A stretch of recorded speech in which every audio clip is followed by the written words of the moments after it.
Mirë se vini, sot do t'i hym thellë diçka e pak më ndryshe. Kemi përpara përshkrimin e një produkti mode, një fustan elegant prej satini.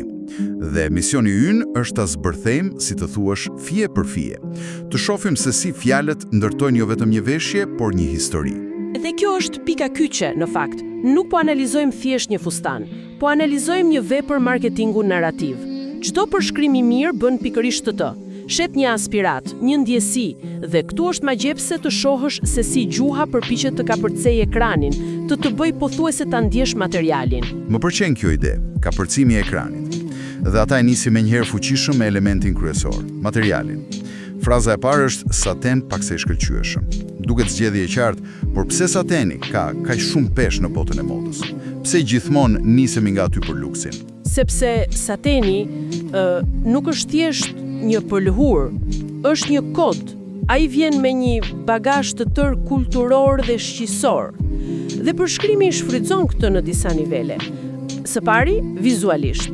Flet për një shkëlqim të lehtë që kap dritën në mënyrë të butë. E rëndësishme kjo. Nuk thot vërbues, por i butë. Pikërisht. Krijon imazhin e diçkaje të shtrenjtë, të rafinuar. Është shkëlqimi i perllave, jo i gjizave, si thuash. Dhe është interesante sepse sateni ka edhe një anë tjetër apo jo. Mua më vjen ndërmend sa lehtë rudhoset, për shembull. Por përshkrimi i anashkalon këto frikra praktike dhe të mbante fantazia. Sakt. Dhe këtë ribun duke kaluar menjëherë te prekja. Përdor fjalë si i butë, i lëmuar, rrjedhës, të fton ta imagjinosh mbi lëkurë. Kjo është një teknikë shumë e fuqishme. Dhe së fundi, ka peshën historike. Sateni ka qenë materiali i mbretërve. Pra, kur vesh saten, në subkonsciencë po vesh një pjesë të asaj historie. Dhe e gjitha kjo ndodh para se të arishte prerja e fustanit.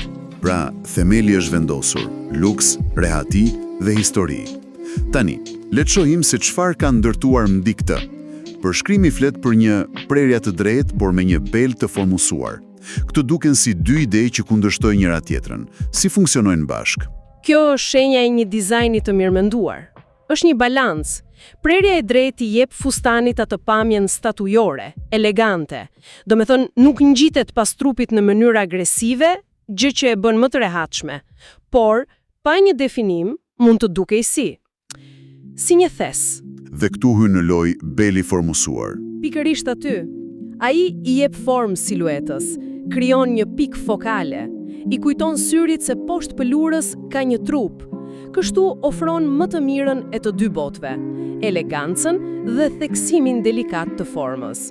Prandaj mund të pretendojnë me besim se i bën çdo gruaje të ndihet e sigurt. E kuptoj.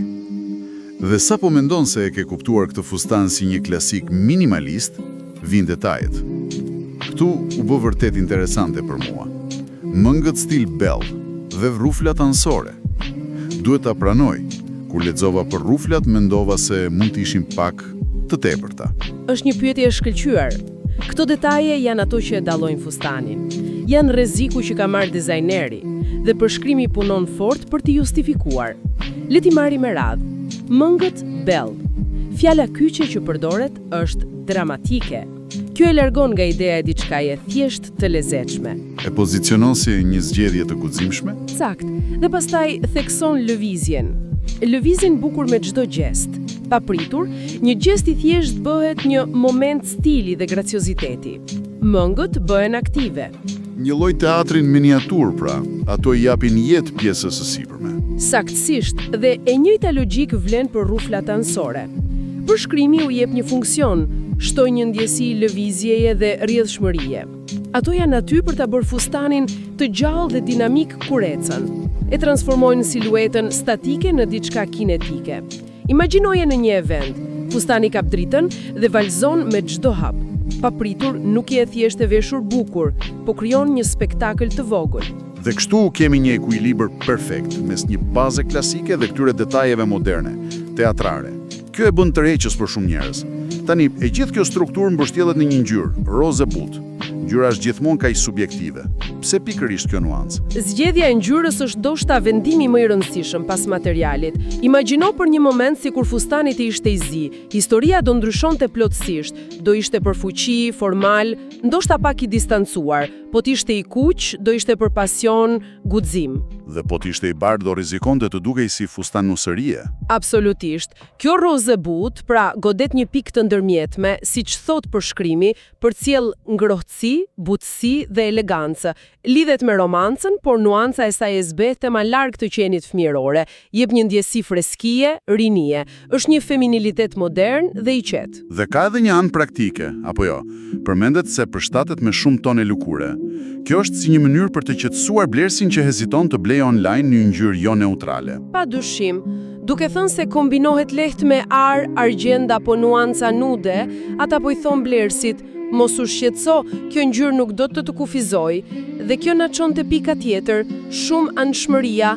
Lista e rasteve është mbreslëndse, dasma, evente, gala. Si mundet një fustan i vetëm, me detaje kaq të spikatura, tjetë kaq i gjithanshëm? Po, si është e mundur. Këtu lidhen të gjitha pikat që diskutuam. Shumë anshmëria vjen nga ekuilibri. Stofi luksoze bën të përshtatshëm për evente formale. Prerja e rehatshme e bën të lehtë për të mbajtur dhe ngjyra e adaptueshme lejon të stilizohet në mënyra të ndryshme. Chelsea, siç thot edhe teksti, qëndron te stilimi. Fustani është një bazë shumë funksionale. Me takat e duhura është për një gala, me sandale funksionon për një koktejl pasditeje. Po, dhe përshkrimi nuk të lë thjesht ta imagjinosh, të udhëzon, të jep këshilla. Taka të holla, bizhuteri minimaliste, më pëlqen se si theksojnë që qëllimi është të kompletohet pamja pa e mbi ngarkuar atë. Është si thonë, fustani është ylli, mos ja vidhni vëmendjen. Sakt. Këto nuk janë sugjerime, por udhëzime.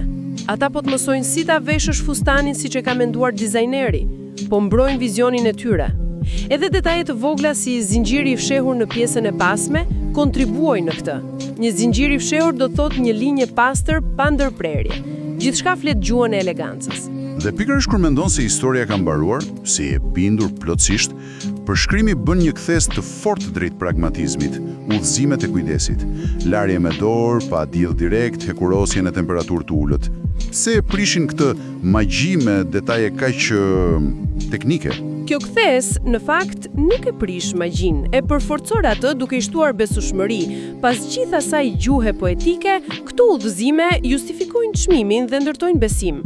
Ato i komunikojnë blerësit, ky nuk është një fustan fast fashion, ky është një investim. Pra, është pothuajse si të trajnojnë të bëhesh kujdestari i këtij objekti, dhe kjo, në mënyrë subkonsciente, rrit vlerën e tij para se ta blesh. Nuk po blen thjesht një fustan, po adopton një pjesë cilësore. E kape në shenjë, duke shpjeguar si të kujdesesh, marka po thot: ne kemi krijuar diçka cilësore dhe nëse e trajton si duhet, do të shërbej gjatë. E zhvendos bisedën nga dëshira e momentit te vlera afatgjat. Pra, udhëtimi fillon me fantazinë, vazhdon me logjikën e dizajnit dhe përfundon me sigurinë praktike. Është një cikël i plot shitjeje. Pra, pasi kemi zbafyer kështu, është e qartë. Nuk po flasim thjesht për një fustan, po flasim për një produkt ku çdo element, nga materialit e prerja, ngjyra, deri te udhëzimet e larjes, një notë në një simfoni të vetme që synon të ngjallë elegancë, vetbesim dhe hir. Pa asnjë dyshim, dhe suksesi i këtij përshkrimi qëndron pikërisht këtu, në aftësinë për të shitur një përvojë, jo thjesht një send. Ai lidh atributet fizike si sateni me rezultatet emocionale që blerësi kërkon, të ndihet i bukur, i sigurt, i paharrueshëm. Çdo fjali është ndërtuar për të përforcuar këtë premtim.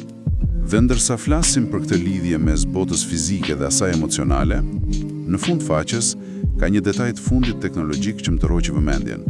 Përmendet një funksion virtual try-on, ku mund të ngarkosh një fotografi. Dhe kjo më bëri të mendohem. Ura lidhse mes përvojës digjitale që po përshkruajmë dhe asaj fizike që mungon. Pikërisht aty doja të dilje. Pasi folëm kaq gjatë se si gjuha përpiqet të imitojë ndjesinë e satinit, ja ku shfaqet teknologjia. Dhe kjo ngre një pyetje për të ardhmen. Sa shumë po i afrohemi një pike ku kufiri mes prekjes së një stofi në dyqan dhe provës virtuale nga shtëpia pothuajse zhduket. dhe si ndryshon kjo mënyrën se si ne e perceptojmë modën.